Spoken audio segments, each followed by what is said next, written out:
Quentin looked at the portable generator and frowned. The old one had to be outside the cave to keep from suffocating him during its operation, but this one was rechargeable. It was one of those fancy new ones, and all he needed was lights and a small fridge. The blender was a quick spin and done. The rest was done with either a gas stove or tartar style, which was how he preferred the liver anyhow. Sheriff Quentin Millbrook wasn't worried about the discovery of his Creek County cave for a number of reasons. Number one, he was currently county sheriff with a loyal department. Most of the local city police in the small towns in Creek County were also loyal to his cause. Of course, a number of them were tribe. It was on private property, his property right off the lake. It was a man-made cave, dug into the rock over time by some excavating equipment he'd rented years ago, when his father, Milburn, had still been alive. That was before a hunter found him, as he was returning from a business trip outside the state. Milburn had been an attorney for the Millbrook Oil Company. A deal had been struck, and part of his job had been to paper the deal. He'd been gone to Texas, and was coming back when he'd been stopped by Light Horse. Those had been the days when Daddy was alive and rolling in his trade like a mad money man. Daddy had joined him in the building of their man cave. They had enjoyed every detail of digging into the construction of the little project. It was a treat to be out in the man cave away from the hustle and bustle of people. In the areas around their little mortuary, crematory, and cemetery, they received a number of visitors daily. Who would have thought it would be so busy in rural Oklahoma? The cemetery was a private cemetery owned by his family since the days of the Sooners' rush to get land. There were grave markers going all the way back to those very days.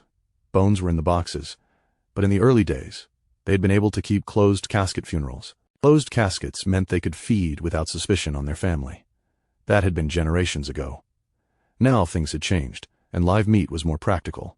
This was due to the high missing person rate Oklahoma had. The rare liver burgers were almost done. Mama and the kids were waiting at the house to eat, and those kids were voracious eaters. Teenagers often were. They needed it for the changes to their bodies and their brains as hormones flooded them with growth. He wanted them to grow and change. The tribe would be pleased this year, at the reunion, to see the kids. His wife Christina had been new blood to the fold in the beginning. She had been brought in by her husband during their college years. A secret not easy to spring on anyone, but one that had to involve complete trust. Christina had surprised them all at her easy acceptance of the truth of who he was and who they were. She found the ritual and the food easy to palate, even enjoyable. They learned early on her father had gone to prison for murdering her mother.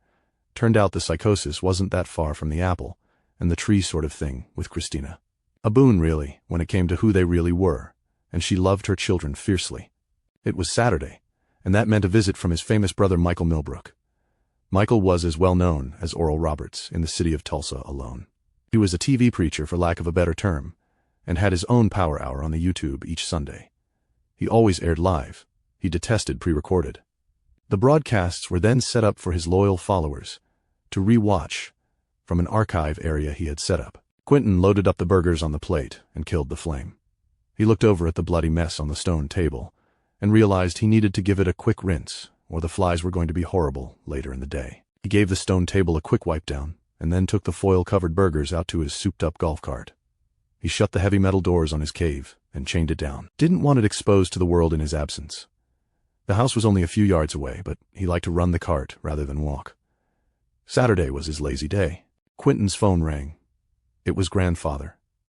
This was never a good sign, because Grandfather only called him when there was business to be handled. "Grandfather, how are you?" Quentin's voice deep, joyful. "We need to talk. Your brother Brady had been in an incident. I have him here in critical condition, but that's not the most concerning part of this. We need to gather a family meeting," Joanna said, his stern voice holding an edge of rage. "Of course, Grandfather. Where and when?" Quentin asked. "Tomorrow, here in the city." "Bring everyone," Joanna said, and he hung up. This was the shortest conversation he ever had. A moment later his phone rang again. It was his office with calls about a well in Osage County going up. It was all over the news. There was victims' names being withheld, but one of the names rumored to be released by the press was Brady Millbrook. Quentin gave them all instructions to say no comment to everything, and to just maintain silence to anyone who asks. He would have better answers by tomorrow. Then he loaded up the meat and headed to the house as quickly as he could. This Saturday turned into one of the worst yet thanks to his screw-up of a brother Brady. Christina could tell something was wrong as soon as her husband walked through the door of the house. She always could. Turn on the news and get ready to go to the city tomorrow for a family business meeting. Brady screwed up big time, Quentin told her. How bad? Christina asked. Turn on the news. Apparently it involves one of the pump sites, he said. They watched together as the oil well on one of the family leases burned high from the blowout was showing on every Oklahoma news channel. What was worse, oil wells usually end up in a blurb on the national news. What has Brady done? Christina asked. I'm going to make some calls, Quentin stated. He was very angry. This was going to call attention to them. Quentin took his cell phone and went to his study. Christina brought him a cup of coffee and then finished preparing lunch while she waited. The kids would be home soon, and Grandma was due in any time. Quentin returned to the kitchen an hour later with a gray look on his face. Rage brimmed in his eyes. He'd been able to learn of the cameras and the video evidence they had on Brady. There were thousands of hours. The attack was already being called justified by the lawyer, by the surviving member of the group who'd taken matters into their own hands over what Brady had done. Brady was accused of watching children and women. The emphasis was on children and teenagers. The assumption was an inappropriate connotation, but in reality, it was more culinary related. Cannibalism is a human taboo, so if they were to find out this was the real reason he was watching these potential victims, the outrage would be much higher in a state like Oklahoma. Oklahoma has a numerous religious population.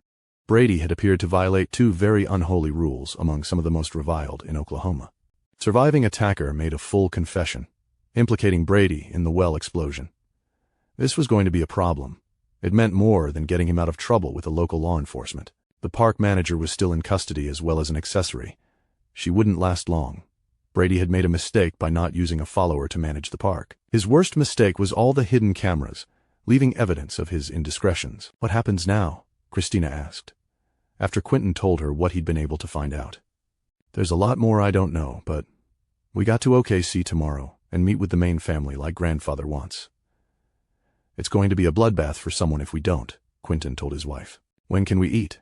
Janet and I are starving, Wilma announced. She came through the house in her usual loud, joyful way, as she often tried to do. Quentin guessed his grandmother hadn't been told or saw the news yet. Either way, she was going to be pissed. Honey, you get Janet something to eat while I talk to Grandma, Quentin suggested. Oh, honey, what's the trouble? Wilma asked. She was faking concern. Her real concern was going to show when she heard what he had to say. We need to go to the study, Wilma, Quentin said. He only called her Wilma when he wanted to signal to her that something was serious and needed her undivided attention. She frowned immediately. Janet, honey, you stay with Christina. She's going to get you started. I'll be back to eat with you. Now you don't fret none. Okay, Wilma hugged her, showing the tall blonde woman true concern. Wilma went to Quentin's study. And even through the closed door, Wilma's voice could be heard in a yell for a moment before she calmed down. And it got quiet again. There was nearly an hour of discussion. By that time, the children had arrived, and everyone was gathered around the table to eat. Food in vast amounts was spread out. Christina had poured out the spread and waited patiently for her husband to join them.